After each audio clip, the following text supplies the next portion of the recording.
For the blade of the sword, we'll use a cube 3D. So again, let's select a cube, and when we do, it'll replace everything here inside our canvas.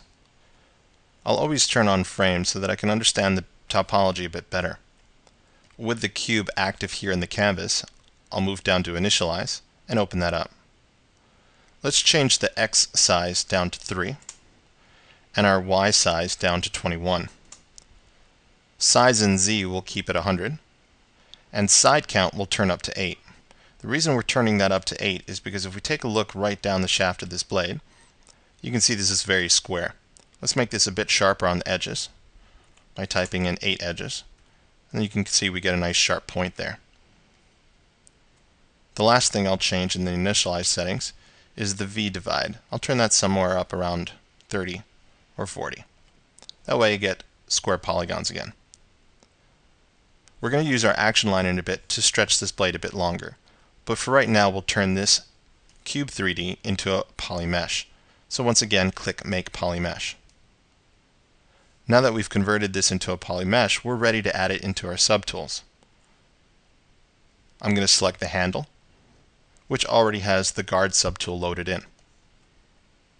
Open up the subtool palette, and then once again click Append.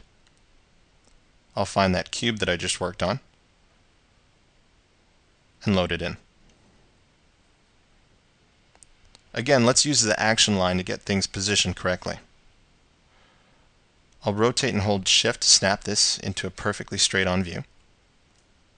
I'll make sure that that blade is selected in the subtool palette, so that's the subtool that I'm affecting. And then I'll click on Move. Once I click on Move, you'll see your action line show up again. I'm going to click and draw and hold down the Shift key so I can draw a straight action line. Make sure to double check that you drew that in straight. I'll click in the center circle to move this up and hold Shift to keep that in a straight position.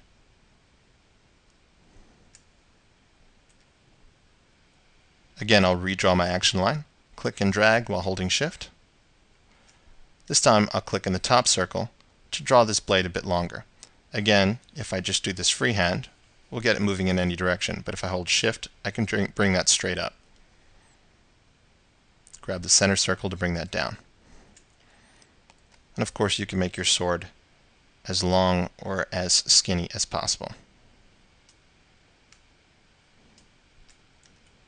If things get off a little bit, not to worry. You can either undo and check your action line again, or you can redraw your action line. Just straighten that up a bit.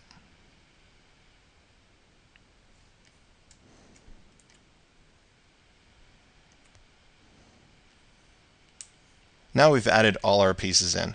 I suggest that you add your low-res pieces in so that you can kind of pre-visualize the proportions of everything that you're working with. Next, we'll divide things up and start adding in a lot of detail.